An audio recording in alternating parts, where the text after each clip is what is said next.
Sir आपका favourite horror movie कौन सा है? वैसे तो बहुत सारे हैं, पूरा लिस्ट बनेगा अभी तो। लेकिन करंट में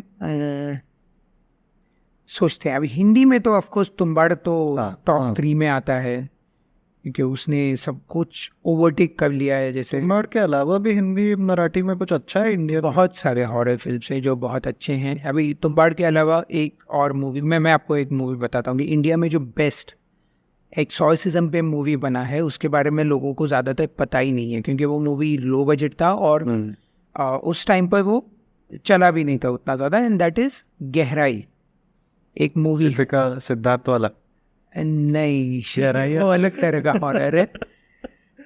ये एक मूवी थी जो डॉक्टर श्रीराम लागू और पद्मिनी कोल्हापुरे थे। It was I think 80s की मूवी है। ये अभी यूट्यूब पे फ्री है, अच्छा, यू कैन वॉच इट। तो आज देख रहे हैं अपन, ठीक है, पर शो तो देखने के बाद। और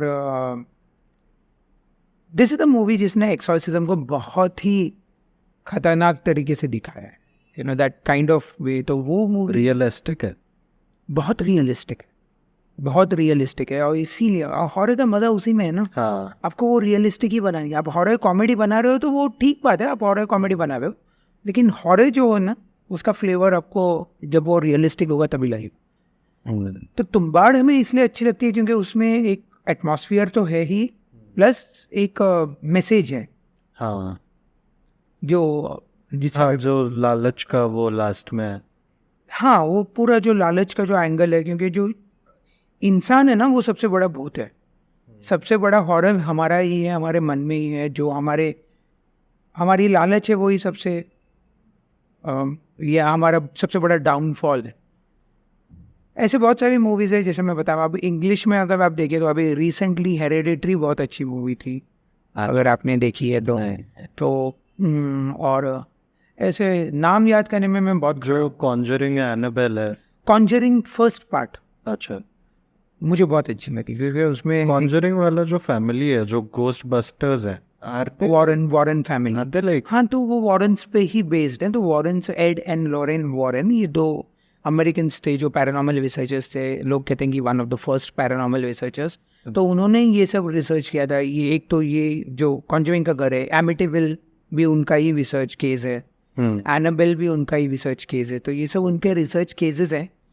बहुत सारे लोग उनको शैम भी बोलते हैं, और बहुत सारे कहते हैं कि they were the world's best paranormal researchers. But जैसे एनाबेल है, ये सब तो एग्जिस्ट करता है ना। एनाबेल तो अभी भी है, हाँ। लेकिन आप असली एनाबेल डॉल देखोगे ना, वो ऐसे नहीं है जैसे मूवी में बताई गई है। इट्स अ स्टफ टॉय, जैसे एक not this scary. Rag doll है वो, एक rag. It is not scary at all. अच्छा, तो वो मूवी में उसको ऑफ कोर्स ड्रामेटाइज करना पड़ता है, नहीं तो लोगों को वो डर कैसे लगेगा। लेकिन जो स्टोरी थी, मतलब जो 3 लड़कियां थी जिनको वो एनाबेल की डॉल अचानक उनके घर में आ गई थी और फिर वो हॉरर इंसिडेंट स्टार्ट हुए, ये सही है, ये सच है, ये हुआ है। हाँ, लेकिन वो एनाबेल की वजह से हुआ था या वो रिसर्च की बात है, वो अलग बात है। तो मूवी ने बताया कि that is because of the paranormal stuff that was going on.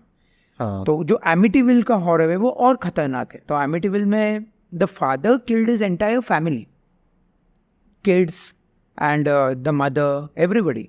तो ऐसा कहा गया है कि वो एमिटीविल घर में ही कुछ ऐसा था, जो भूत थे जिन्होंने इसको उकसाया, द डेविल टोल्ड मी, जिसने उसको उकसाया और जिस वजह से उसने जाकर वो कत्ल किए। अब अपने इंडिया में हुआ है बुरारी केस। हाँ, हाँ, हाँ, हाँ, हाँ। तो ये सारी चीज़ें हैं जो होती है। ये यहाँ से तो वो टर्म आया है पैरानॉर्मल, क्योंकि ये हुआ है, लेकिन क्यों हुआ है हमें पता नहीं।